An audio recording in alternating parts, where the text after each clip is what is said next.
Let me now share about what we know about this novel coronavirus. This virus comes from the family of coronavirus, which includes other viruses such as MERS and SARS, as well as the milder variants causing common cold. The medical consensus at this moment is that the novel coronavirus is more transmissible, but appears less deadly than SARS. Evidence suggests that the rate of human-to-human transmission of this virus appears to be higher than that of SARS. For now, the evidence also suggests that transmission is mostly via droplets.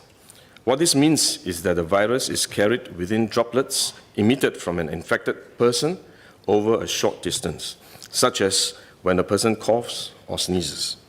If these droplets come into contact with the eyes, nose, or mouth of an individual, directly or indirectly through hands that have come into contact with these droplets, the individual may become infected.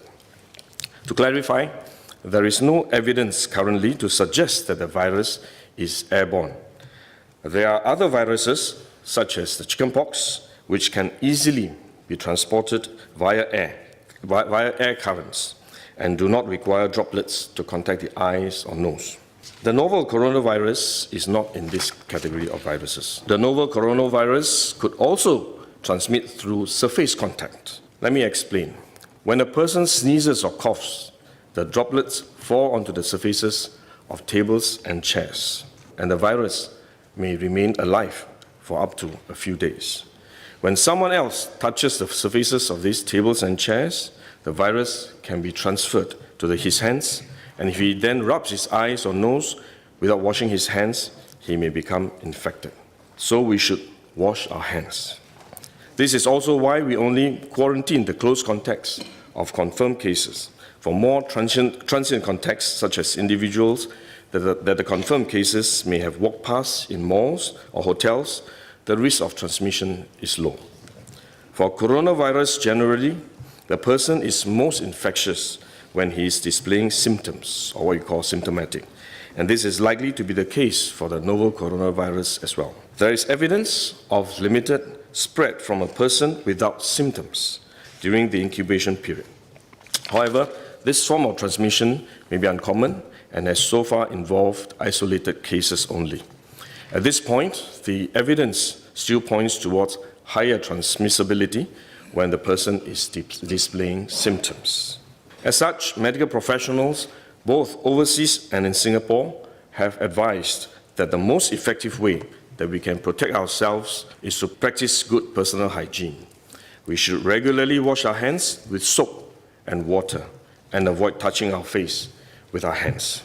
These may sound simple, but actually they're very difficult to do because all of us touch our face all the time. Even at a meeting when we have on this ministry task force, while I was speaking, I was touching my face until Minister Lawrence Wong nudged me with his elbow and said, "Stop touching your face."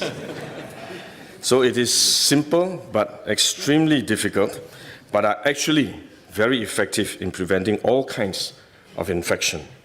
Potential infection from asymptomatic persons, in fact, is less likely to be from coughing or sneezing directly because they don't have symptoms. They are not sneezing or coughing, but more likely by touching contaminated surfaces, for which masks offer no protection. Wearing a mask when we are well often gives us a false sense of security instead, and we are more likely to touch our faces when we constantly adjust our masks, which is one way the disease spreads.